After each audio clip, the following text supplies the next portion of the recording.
Sidang pemeriksaan terdakwa untuk berkas kedua terhadap 17 anggota Batalion TP 834 Waka Ngamere berlangsung di Pengadilan Militer 315 Kupang Selasa siang. Dalam persidangan, para terdakwa mengungkapkan kejadian pada 27 Juli 2025 malam setelah pemeriksaan telepon genggam terhadap Prada Lucky dan Prada Richard. Satu persatu, terdakwa mengaku melakukan pemukulan secara bergantian selama proses interogasi. Diketahui Prada Lucky sempat melarikan diri dari kompleks batalion, namun aksi itu gagal hingga akhirnya Prada Lucky dibawa kembali ke batalion dan kekerasan diduga kembali terjadi.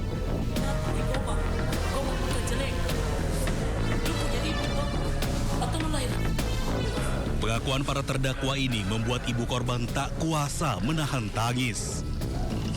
Kasus terdakwa Prada Lucky telah ditetapkan dalam 22 terdakwa yang dibagi dalam 3 berkas perkara, yakni berkas pertama 1 terdakwa, berkas kedua 17 terdakwa, dan berkas ketiga 4 terdakwa. Dari Kupang, Nusa Tenggara Timur, Eman Suni, iNews melaporkan.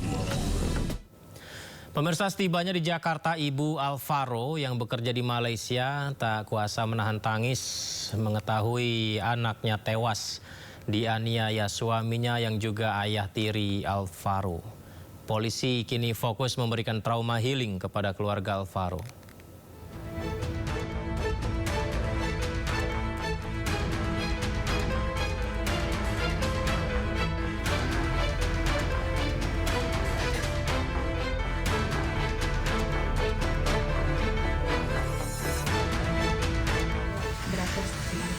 Merasa sekali. Belum bisa banyak jawab.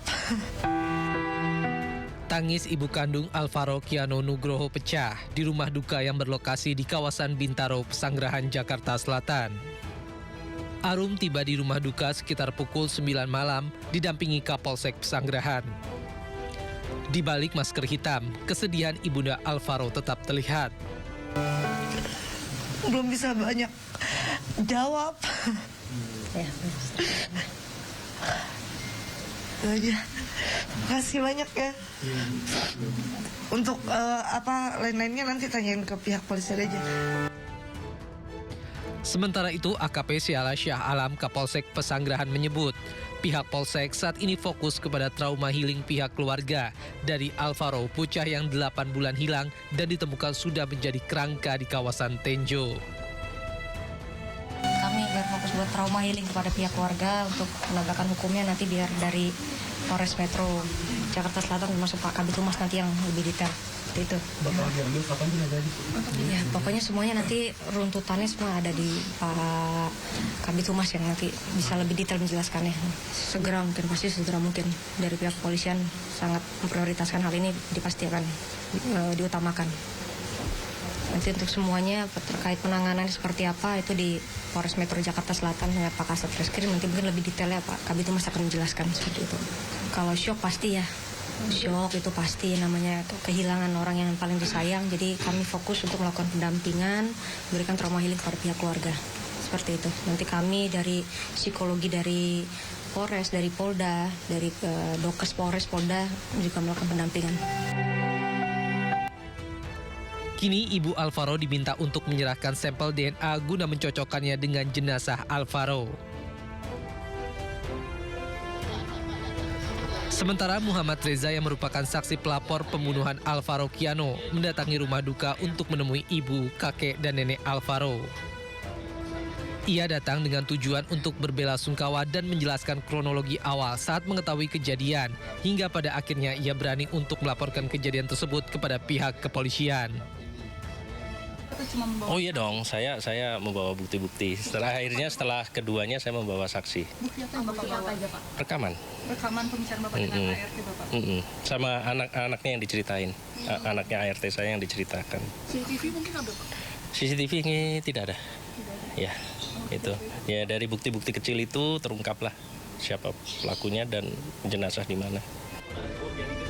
Reza juga menyampaikan bahwa pada saat melaporkan kejadian, ia membawa bukti berupa rekaman kesaksian anak ART-nya. Tim Liputan iNews melaporkan. Sementara itu Ketua DPR RI Puan Maharani mendesak aparat penegak hukum mengusut tuntas kasus kematian Alvaro. Puan juga menyebut kasus Alvaro menambah daftar kekerasan terhadap perempuan dan anak sehingga harus menjadi perhatian serius bagi negara ini.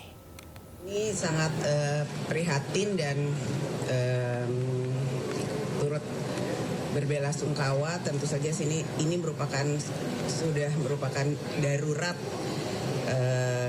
yang situasi darurat yang memang harus ditanggapi secara seksama, karena hal-hal seperti ini memang bukan hanya merupakan tanggung jawab dari keluarga atau sekolah, juga merupakan tanggung jawab dari negara.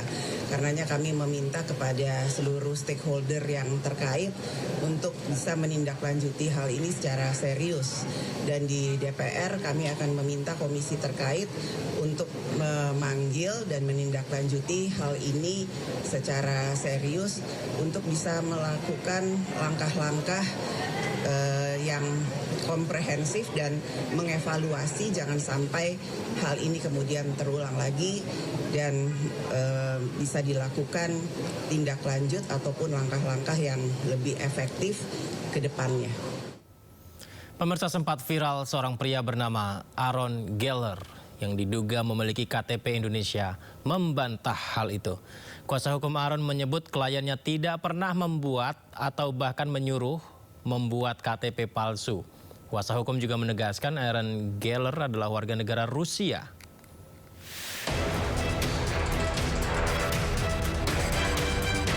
Sempat viral seorang pria bernama Aaron Geller yang diduga memiliki KTP Indonesia membantah. Pihak Aaron melalui kuasa hukumnya menyebut tidak pernah membuat atau bahkan menyuruh membuat KTP palsu sebagaimana yang ramai diberitakan. Kuasa hukum Aaron menambahkan bahwa hal tersebut telah dikonfirmasi kepada Dinas Kependudukan dan Pencatatan Sipil Kabupaten Cianjur. Kuasa hukum juga menegaskan Aaron berkewarganegaraan Rusia dan beralamat di Bali. Sebelumnya beredar kabar di media sosial terdapat warga negara Israel yang memiliki KTP beralamat di Cianjur, Jawa Barat. Dalam foto beredar, warga negara Israel tersebut bernama Aaron Geller. Dalam KTP tersebut, ia beralamat di Kampung Pasir Hayam, Desa Sirnagali, Kecamatan Cilaku, Cianjur. Sementara Bupati Cianjur, Muhammad Wahyu Ferdian, memastikan bahwa data tersebut tidak terdaftar secara resmi setelah dilakukan pengecekan menggunakan sistem kependudukan nasional. Intinya kita mengkonfirmasi apa yang ada di berita dan juga menggunakan data-data yang valid. Tadi sudah dicek di sistem dan itu skalanya nasional, ya. Langsung live. Jadi tidak ada KTP atas nama Aaron Geller. Selanjutnya, Bupati Cianjur Muhammad Wahyu Ferdian mengimbau kepada seluruh masyarakat agar tidak menyebarkan informasi yang belum terverifikasi kebenarannya. Tim Liputan iNews melaporkan. Dalam peringatan Hari Guru, Menteri Pendidikan Dasar dan Menengah RI, Abdul Mukti, mengumumkan sejumlah realisasi janji Presiden Prabowo Subianto untuk guru. Kenaikan tunjangan, beasiswa pendidikan, hingga pengurangan beban administrasi menjadi salah satu fokus utama pemerintahan Prabowo. Kami sadar apa yang kita berikan pengumuman hari ini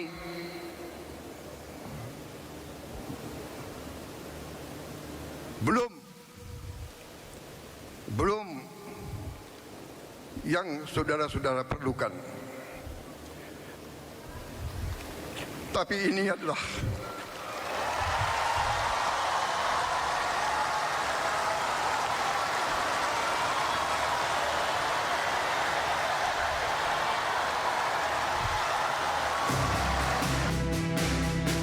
air mata Presiden Prabowo jatuh di peringatan Hari Guru tahun 2024.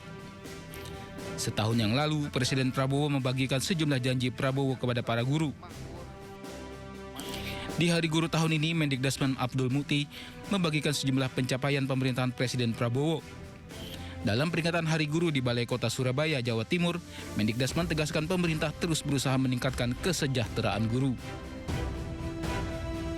Pembelajaran mendalam atau deep learning, coding dan kecerdasan artifisial, kepemimpinan sekolah, serta peningkatan kompetensi lainnya.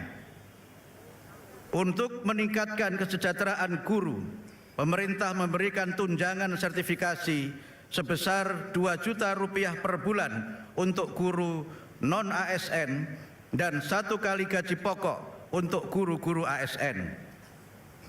Bagi guru honorer diberikan insentif sebesar Rp300.000 per bulan. Semua tunjangan dan insentif ditransfer langsung. Selama 1 tahun menjabat, Presiden Prabowo telah merealisasikan sejumlah janjinya kepada guru. Pertama, penyaluran tunjangan untuk guru ASN dan non-ASN langsung ke rekening guru terkait. Tunjangan guru non-ASN kini naik jadi Rp2 juta per bulan. Sementara guru ASN mendapatkan tunjangan sebesar 1 kali gaji pokok. Guru honorer mendapatkan insentif Rp400.000 per bulan mulai 2026 nanti. Tidak hanya itu, pemerintah terus tingkatkan kompetensi guru. Di tahun 2025, 12.500 guru lulus S1 atau D4. Pada tahun 2026, rencananya ada 150.465 guru lulusan S1 atau D4. Pemerintah juga akselerasi sertifikat pendidik. Rencananya di masa pemerintahan Presiden Prabowo, seluruh guru sudah mengantongi sertifikat pendidik. Pelatihan kepemimpinan guru juga diberikan untuk peningkatan jabatan mereka sebagai kepala sekolah. Tim Liputan iNews melaporkan.